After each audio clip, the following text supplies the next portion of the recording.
우리 여러분 교재 볼까요?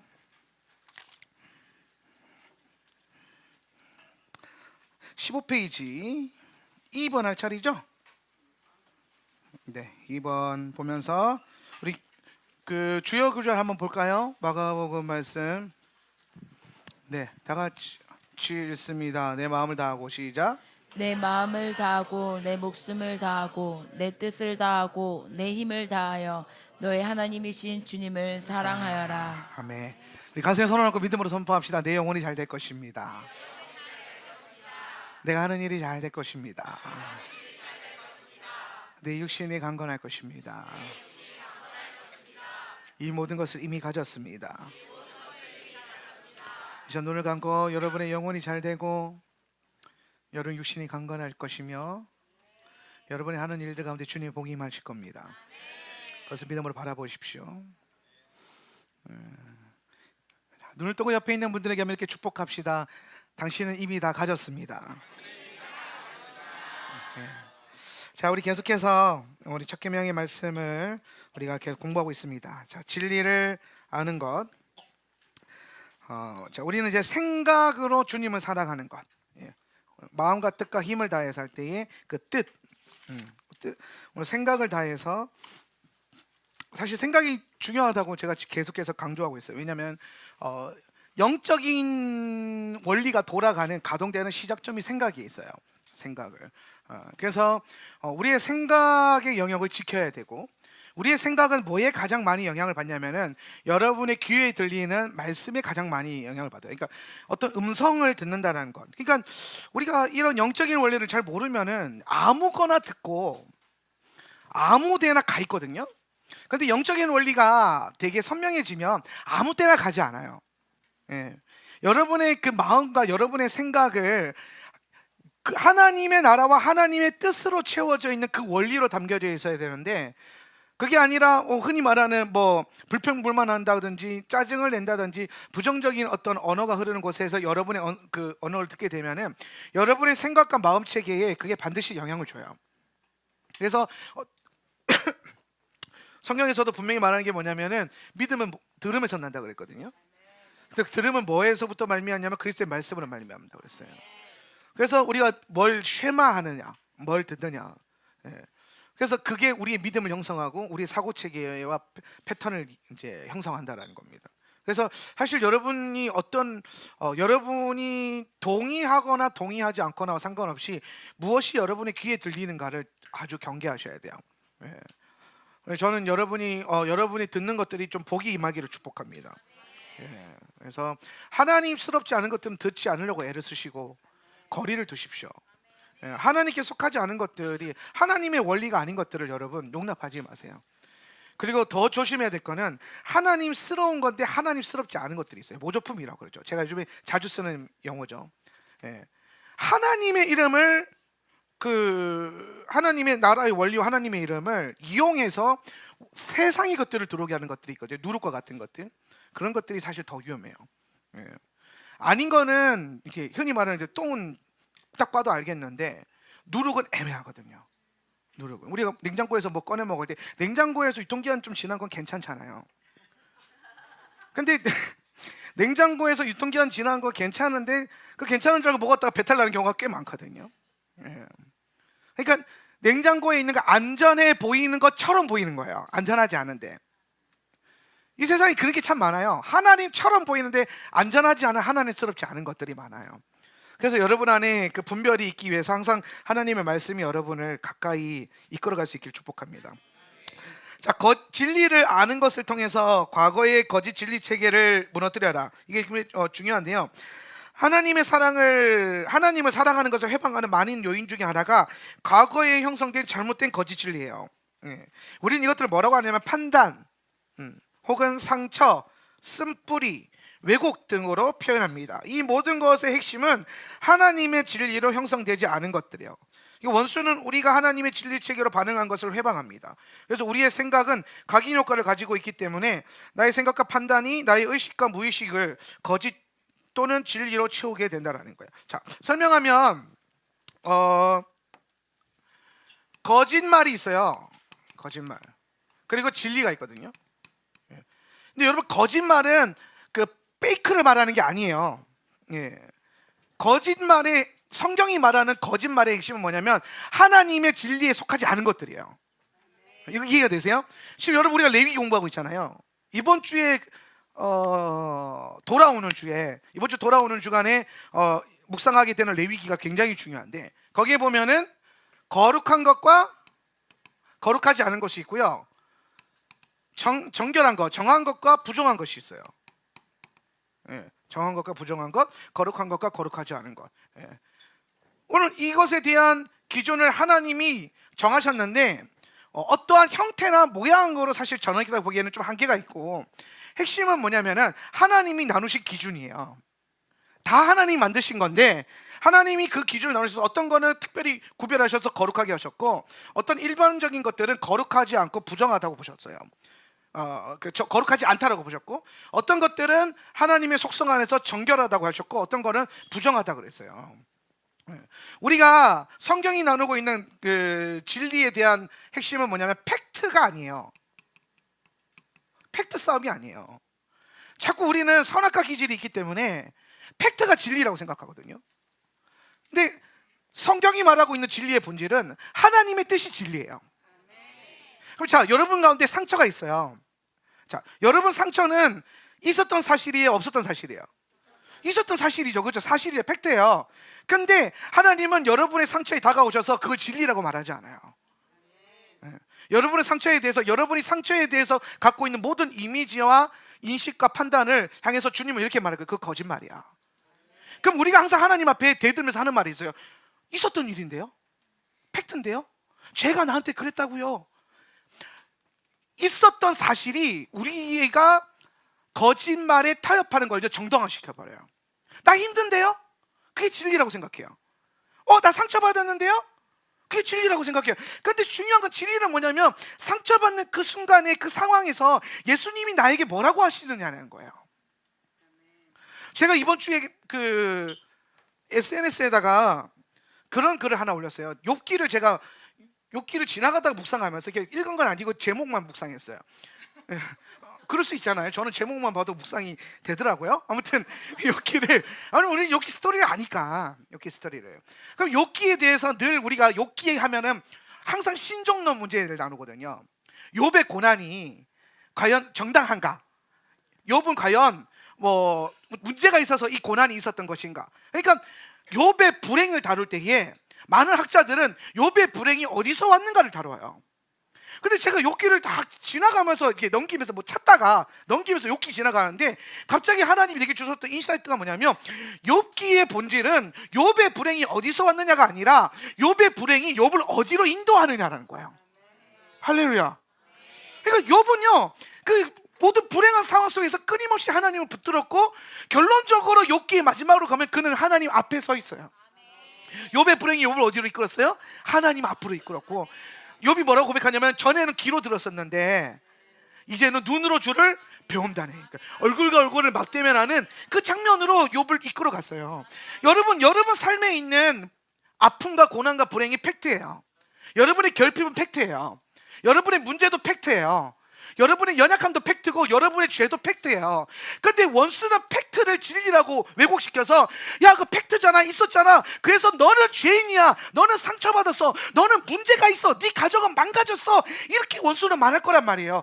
근데 그때 예수님 앞에 기도할 때 예수님, 당신은 내 가정을 향해서, 당신은 나를 향해서, 예수님은 내 남편이나 내 아내나 내 자녀를 향해서 예수님 당신은 뭐라고 생각하십니까? 나는 팩트로 보고 있는데 예수님 어떻게 보고 계십니까?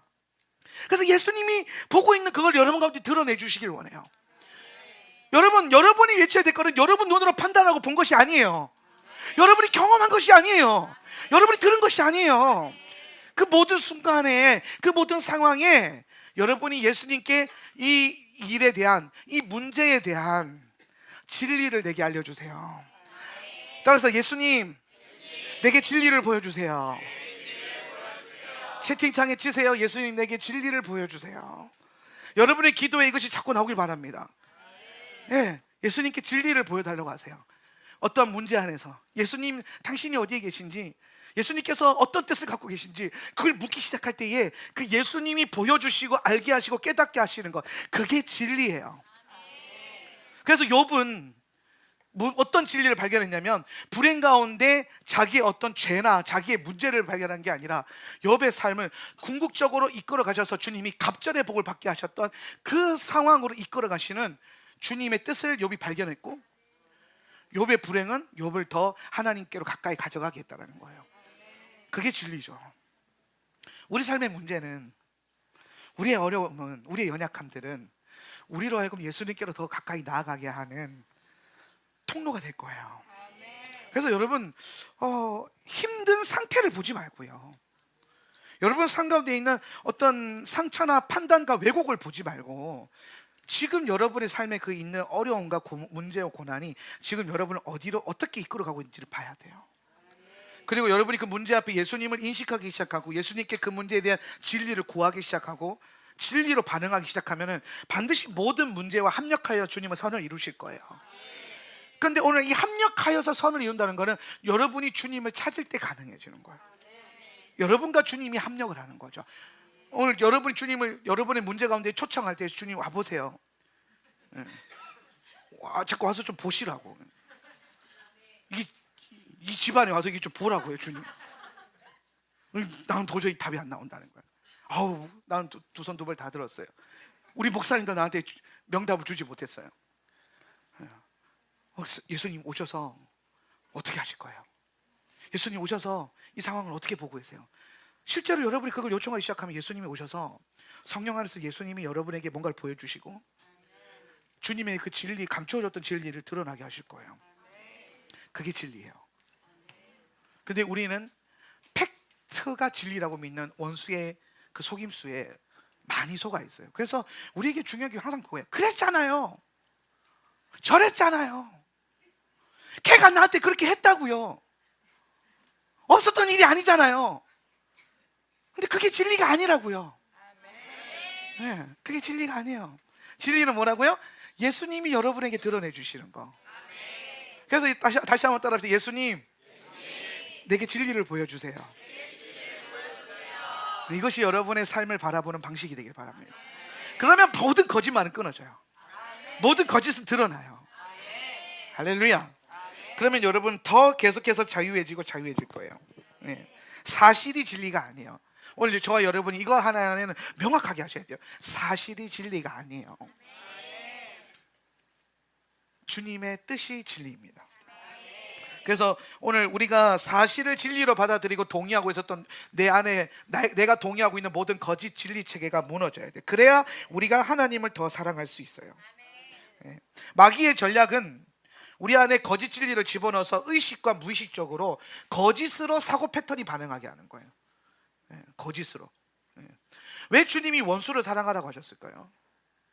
원수를 사랑하려고 여러분이 주님께 힘을 구하는 순간 여러분 삶 가운데 그 원수에 대한 진리가 드러날 거고 여러분 삶 가운데 진리가 가동될 거예요.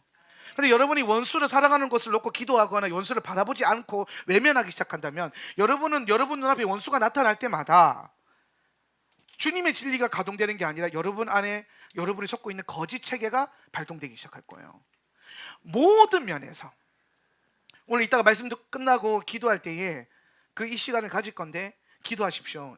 예수님, 내 안에 있는 거짓말을 드러내 주세요. 그리고 여러분 그 보이는 것들에 대해서 이렇게 말하십시오. 예수님, 이것에 대한 진리를 알려주십시오. 네. 그리고 그 진리가 드러났을 때에 그 진리에 내가 동의하고 연합하고 속고 있었던 모든 것들을 끊어내십시오. 끊어내고 용서하고 회개하세요. 그리고 그 비어진 자리에 예수님의 진리를 다시 보여달라고 하고 그 진리를 채워 넣으세요. 우리 안에 그렇게 진리가 채워지는 거예요. 우리 안에는 엄청나게 많은 거짓말들이 있어요. 엄청나게 많은 경험치들이 있어요.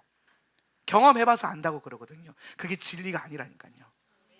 네. 내가 인생을 살아봐서 아는데 진리가 아니라고요. 그게. 저는 제가 믿고 있었던 가장 큰 비진리 거짓말이 뭐였냐면 내가 목회해봐서 아는데 비진리예요. 네. 그게 아니에요. 오늘 내 삶 가운데 역사하셨던 주님의 뜻, 팩트가 아니라. 그래서 우리는 계속해서 주님께 마귀가 내 사고 패턴과 내 생각에 간섭하지 않고 주님의 진리가 간섭하도록. 저는 이제 아마도 운동을 할 때나 아니면 뭔가 내 건강에 대한 어떤 염려가 올라오거나 할 때마다 바로 진리로 반응할 수 있을 거예요. 왜냐면 나는 진리를 깨달았거든요. 아, 오늘 내 삶을 향한, 내 몸의 건강을 향한 주님의 계획과 뜻이 드러났어요. 그걸 자꾸 붙잡으면 돼요. 예. 근데 여러분, 우리가 그것을 자꾸 붙들고 거기에 밥을 주면 돼요. 여러분이 걱정에 밥을 주기 시작하면 걱정이 커질 거고요, 염려에 밥을 주기 시작하면 염려가 커질 거예요. 근데 여러분이 하나님께로부터 드러난 진리에다가 밥을 주기 시작한다면 그 진리가 커질 거예요. 예. 오늘 여러분의 사고 패턴과 생각이 그렇게 진리로 채워지길 축복합니다. 로마서 12장 19절 말씀 한번 읽어볼까요? 사랑하는 여러분, 시작. 사랑하는 여러분, 여러분은 스스로 원수를 갚지 말고 그 일은 하나님의 진노하심에 맡기십시오. 성경에도 기록하기를 원수 갚는 것은 내가 할 일이니 내가 갚겠다고 주님께서 말씀하신다 했습니다. 자, 원수는 우리가 갚는 게 아니에요. 예. 원수는 하나님께 내어드려야 되잖아요. 그러면 원수로부터 받았던 모든 문제와 상태와 상처 앞에서 우리 어떻게 반응해야 된다고요? 예수님 내게 진리를 보여주세요. 까먹었어요. 다시 한번 따라할까요? 예수님 내게 진리를 보여주세요. 시작. 여러분, 오늘 지금 요것만 배우고 요것만 달달달 외워서 삶 속에서 하루에 10번 이상 할 수 있으면요, 그냥 5분도 안 걸리고 그냥 정리하고 집에 가도 돼요. 근데 그렇게 안 될 거기 때문에 1시간 동안 설교할 거예요. 그래서 우리는 예수님이 우리에게 진리를 보여달라고 기도해야 돼요. 자, 그래서 우리는 F번에 넘어가서 이제 진리를 아는 것을 뭐 해야 되는 거예요? 꿈꿔야 돼요. 예. 뭐가 진리고 뭐가 거짓말들이 깨달았고, 우리는 이제 우리 삶 가운데 모든 거짓말들을 무효화시키고 진리를 바라볼 수 있는 능력을 얻었어요. 그럼 이제부터는 우리 뭘 해야 되냐면은 내 삶 가운데 주님의 진리가 더 커지고 주님의 진리가 내 안에서 더 많이 알아지도록, 깨달아지도록 우리는 하나님에 대한 꿈을 꿔야 돼요.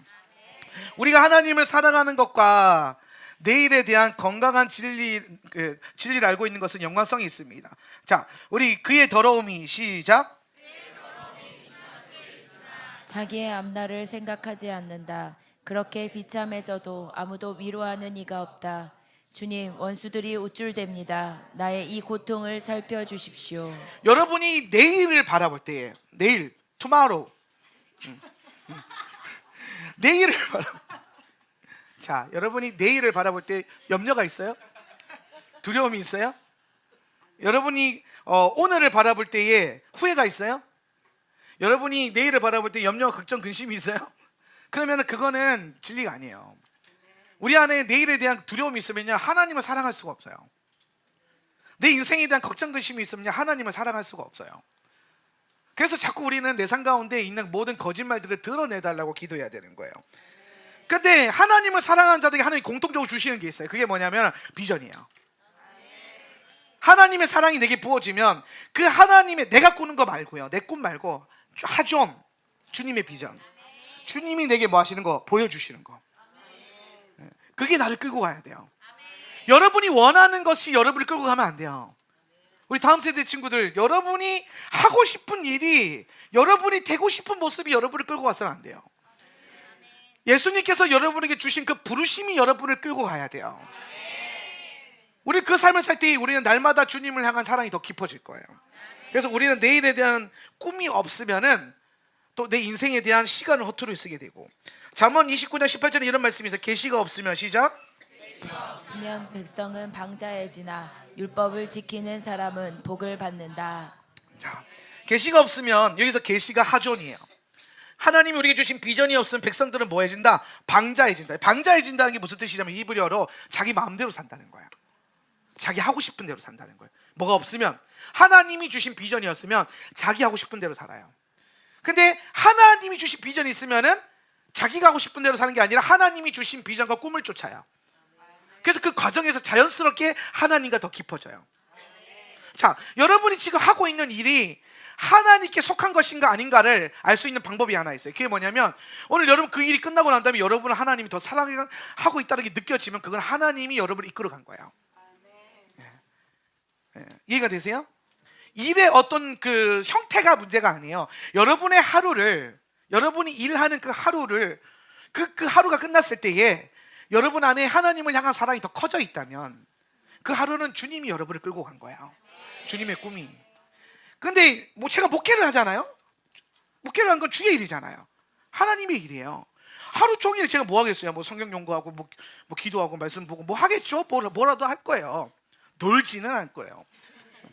근데 하루 종일 성경 연구하고 설교 준비하고 막 신방하고 예배드리고 기도하고 했는데 집에 가서 주님을 향한 사랑이 더 커져 있지 않으면 그렇게 했던 모든 일들이 결국에는 하나님이 나를 이끌어간 게 아니에요.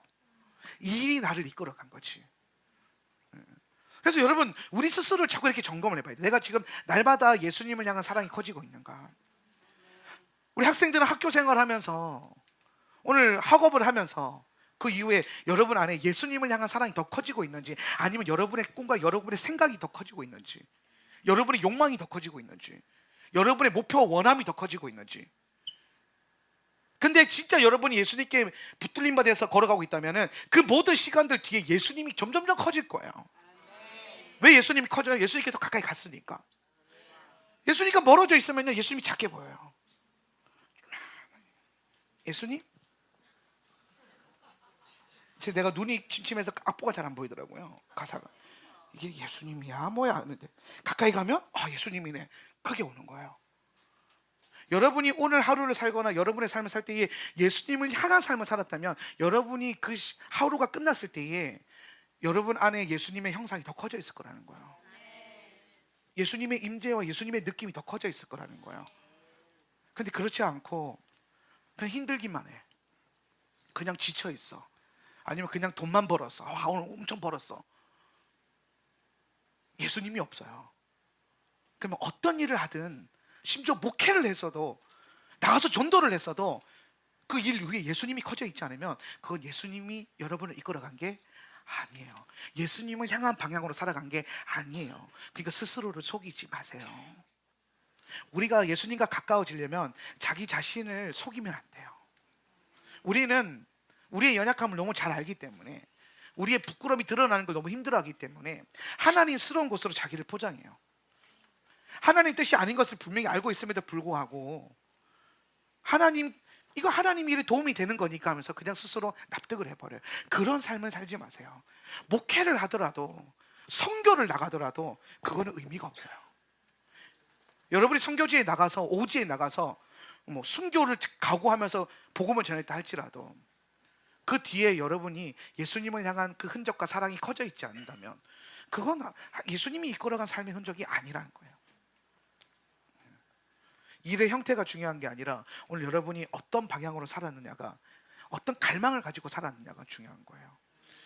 세월을 아끼세요. 예수님의 오심이 너무 가까워지고 있어요. 그분의 오심이 여러분에게 여러분 인생에 중요한 영향력을 주길 바랍니다. 제가 최근에 이제 몇몇 목회자들을 만나서 얘기하다 보면 그런 얘기를 해요. 저랑 얘기하고 나면 꼭 한마디씩 하는 게 있어요. 뭐냐면, 목사님 생각보다 종말론이 참 중요하네요. 제 사역을 설명해 줄 때 빠질 수 없는 게 뭐냐면, 이 모든 사역의 근원의 핵심의 그 시작점이 뭐냐면 예수님의 오심이거든요. 예수님의 오심 앞에서 내가 이 모든 걸 하고 있어요. 이 모든 것도 주님이 비전으로 주셨고, 근데 예수님이 오신다라는 그 믿음이 없으면은 이 시스템과 이 일들과 이 사역들이 풀어질 이유가 전혀 없어요. 근데 우리 모두가 동의되는 바가 뭐냐면, 주님의 재림이 가까웠기 때문에 우리는 시간을 아끼고 있고, 내 자녀들을 오늘 세상의 가치관과 세상의 원리에 내어드리지 않고 하나님의 말씀의 원리로 붙들어 놓고 있고, 가치를 분별하게 만들고, 세상 사람들이 다 누리고 먹어도 되는 그 왕의 진미를 따르지 않고 저항하는 다니엘의 영성을 가르치는 이유가 뭡니까? 그 모든 저항성, 그 근원에 뭐가 있어요? 이 예수님의 오심이라고 하는 그 가까움이 우리 안에 명확한 진리로 와 있기 때문이에요. 그래서 우리가 믿고 있는 바를 되게 선명하게 가져가고, 그렇게 그 믿는 바가 여러분의 삶을 반드시 바꿔야 돼요. 믿음 따로, 교회 생활 따로, 내 삶 따로 그렇게 살 수가 없어요. 여러분이 이중적인 삶을 산다면 시간이 흘러갈수록 여러분의 마음은 괴로울 거예요. 여러분이 하나님 앞에 원띵을 하지 않는다면, 여러분의 전부를 주님께 드리겠다는 마음으로 살지 않는다면, 여러분은 시간이 지날수록 교회가 힘들 거고 세상도 힘들 거예요. 교회에 있으면 교회가 힘들고, 세상에 있으면 세상이 불편할 거예요. 왜? 나누어져 있으니까. 근데 여러분의 마음을 주님께로 올인하기 시작하고 예수님께 다 던지기 시작하고 그렇게 삶을 살아가기 시작한다면 여러분 안에 예수님께 드렸던 그 마음은 점점 더 커질 거예요. 예수님의 임재와 예수님의 사랑은 더 커질 거예요.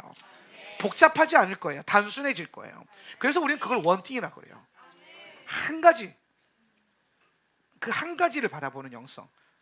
그 영성 안에서 살아가는 모든 삶은 되게 선명해질 거예요. 그래서 오늘 저와 여러분이 정말 예수님 안에서 예수님을 사랑하는 그 목적 안에서 순전해지길 축복합니다.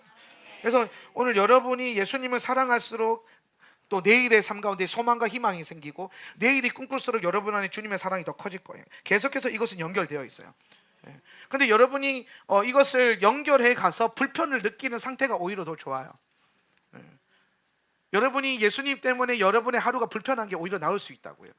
근데 여러분이 주님을 사랑하는 것에 동의하지 않고 이 삶의 가치를 아멘하지 않고 동의하지 않고 여러분이 하고 싶은 삶을 살기 시작하면은 예수님의 가치관이 여러분의 삶을 괴롭히지 않을 거예요. 무감각한 하루보다 괴로운 하루가 더 나아요. 무의미하게 지나가는 나의 하루보다 고민하고 근심하고 씨름하면서 지나가는 하루가 더 나아요. 씨름하고 근심하는 이유는 내 마음이 주님께 있는데 내 삶이 그렇지 못하다는 걸 알기 때문이죠. 근데 내 삶이 그렇지 못하는 걸 아는데 예수님에 대한 씨름과 걱정이 전혀 없고 고민이 전혀 없다면 그건 더 심각한 문제라는 거예요. 이미 마음을 세상에 빼앗긴 거죠. 원수에게 빼앗겨 있는 거예요. 다른 뭔가에 빼앗겨 있죠. 돈에 빼앗겨 있든지 일에 빼앗겨 있든지 내 가족에 빼앗겨 있든지. 성경은 분명히 말합니다. 그 모든 것이 하나님을 사랑하는 것보다 더 사랑하는 것으로는 합당하지 않다라는 거예요. 성경에 나오는 가르침이 여러분의 진리가 되게 하십시오. 이것은 과거에서만 통하는 메시지가 아니라 지금도 여러분을 살리는 능력의 근원이 될 거예요. 복잡하게 생각하지 마세요. 믿으십시오. 진리가 여러분을 이끌어가게 하세요. 자, 그러면은 그 진리를 이제 꿈꾸면서 살아가면서 우리 삶은 시간이 흐를수록 더 깊어지고 커질 거예요. 그리고 내 꿈도 더 커질 거예요. 하나님 주신 꿈이, 하나님의 비전이. 그런데 하나님의 꿈이 아니라 내 꿈을 꾸기 시작하면 계속 이것을 싸울 거예요. 하나님을 사랑하는 것에 다 드리지 않고 뭔가를 나눠서 드리고 있다면 계속 이게 부딪힐 거예요. 그러니까 하나만 하는 게 낫다고요. 차갑든지 뜨겁든지. 근데 나는 이게 더 좋아. 뜨겁든지 더 뜨겁든지 둘 중에 하나 하는 거예요. 이게 차가운 거는 우리 옵션에 두지 말고요. 뜨겁든지 더 뜨겁든지. 그래서 진리를 아는 것에 대한 꿈이 여러분 안에 있길 축복합니다. 그다음에 우리는 잊어버려야 할 것과 기억해야 할 것에 대한 기준을 명확하게 가지고 있어야 됩니다. 빌립보서 3장 8절, 10절, 13절, 14절. 그뿐만 아니라 읽어볼까요? 시작. 그뿐만 아니라 내 주 예수 그리스도를 아는 지식이 가장 고귀함으로 나는 그 밖의 모든 것을 해로 여깁니다. 나는 그리스도 때문에 모든 것을 잃었고 그 모든 것을 오물로 여깁니다. 나는 그리스도를 얻고 내가 바라는 것은 그리스도를 알고 그분의 부활의 능력을 깨닫고 그분의 고난에 동참하여 그분의 죽으심을 본받는 것입니다. 형제 자매 여러분, 나는 아직 그것을 붙들었다고 생각하지 않습니다. 내가 하는 일은 오직 한 가지입니다. 뒤에 있는 것을 잊어버리고 앞에 있는 것을 향하여 몸을 내밀면서 그리스도 예수 안에서 하나님께서 위로부터 부르신 그 부르심의 상을 받으려고 목표점을 바라보고 달려가고 있습니다. 그뿐만 아니라 내 주 예수 그리스도를 아는 지식이 가장 고귀하다는 거예요. 오늘 여러분 이 시간에 예수님을 아는 지식을 나누고 있는 설교 시간이나 여러분이 성경을 읽는 그 시간이나 하브루타를 하는 시간이나 알리아를 하는 그 시간이 여러분의 인생 가운데 가장 귀한 시간인 줄 믿으시길 바랍니다. 그래서 우리는 예수님 때문에 모든 것을 잃더라도 예수님을 얻었고 예수님 때문에 내가 다른 모든 세상에 속한 것들을 오물로 여긴다 할지라도 나는 예수를 얻었다면 그것이 여러분을 더 귀하게 만드는 거예요. 근데 여러분이 반대가 되어서는 안 돼요. 여러분이 예수를 버리고 세상에 뭔가를 얻어서는 안 돼요. 오늘 여러분 우리가 진짜 그리스도인 됨의 삶의 본질은 뭐냐면 우리는 예수님을 얻기 위해서 내게 속한 뭔가를 포기하고 내려놓고 거절하고 저항하는 거예요. 그것이 더 귀한 걸 알고 있기 때문에.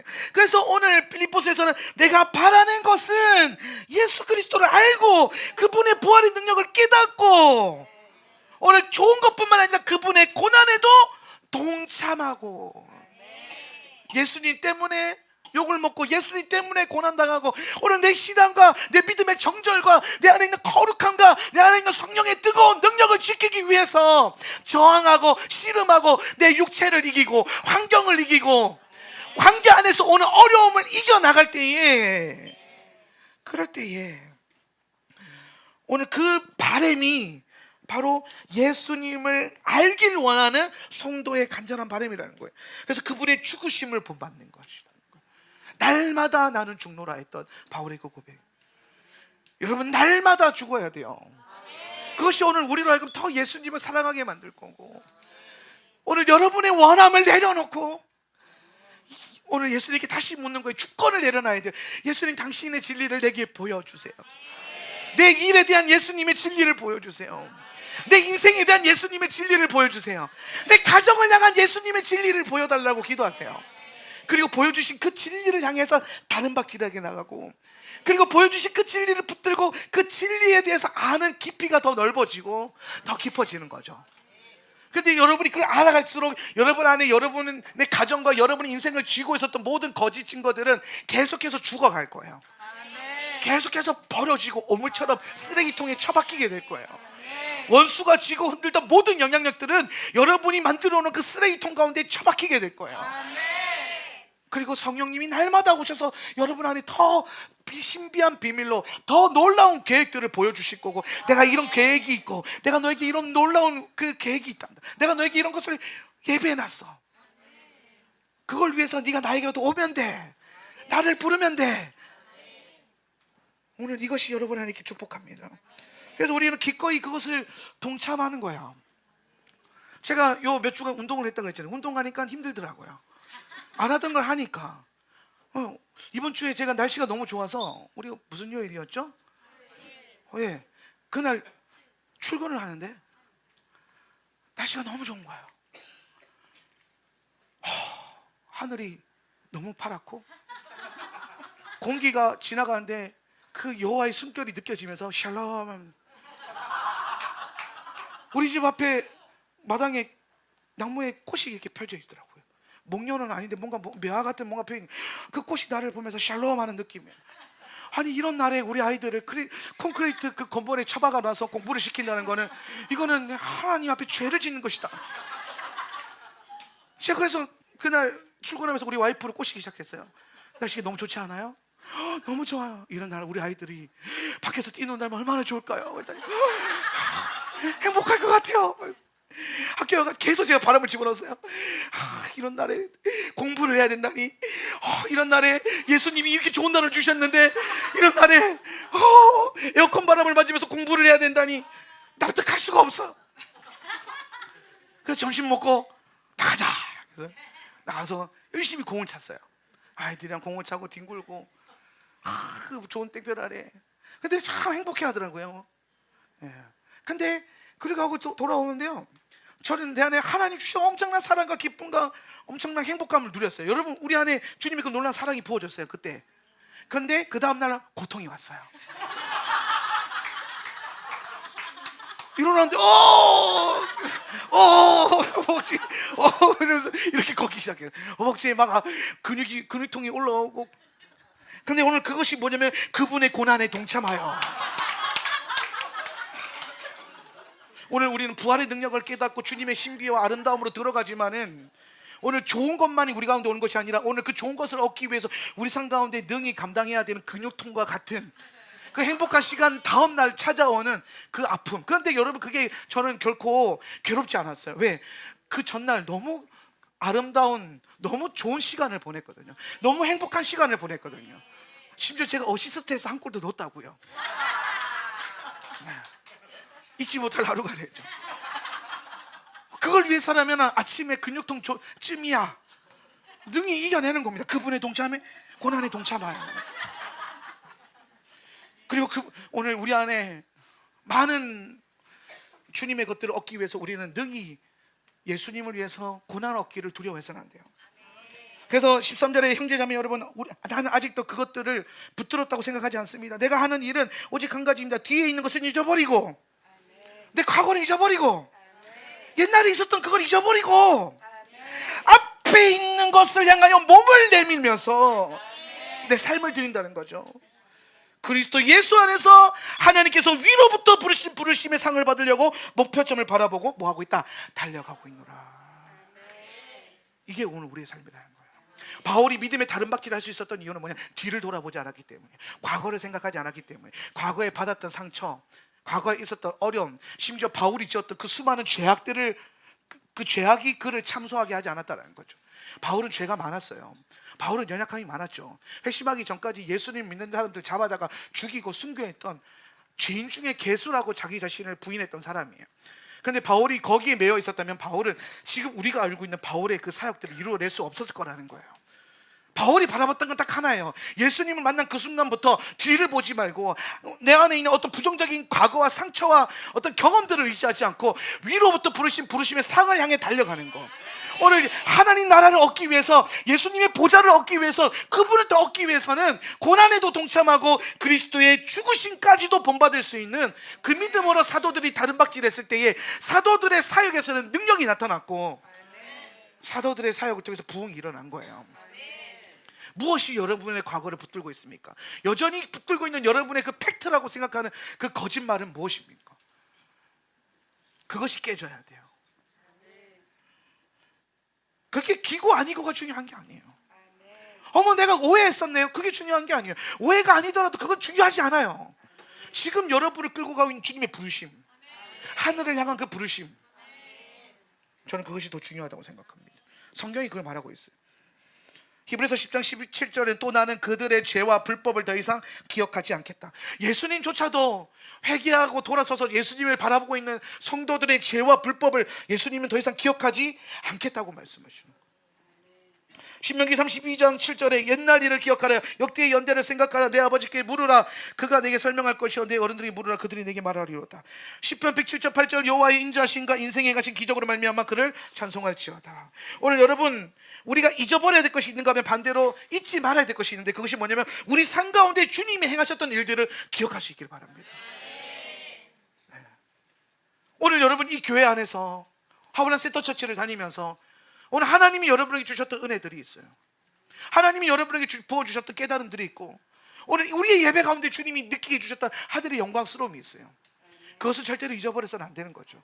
여러분이 어떠한 상황 가운데 있다 할지라도 하나님이 여러분 상가운데 행하셨던 그 일들은 믿음으로 붙들어야 되고, 원수가 여러분 가운데 과거에 놓아놨던 모든 거짓 진리 체계들은 잊어버리는 것이 옳다라는 거예요.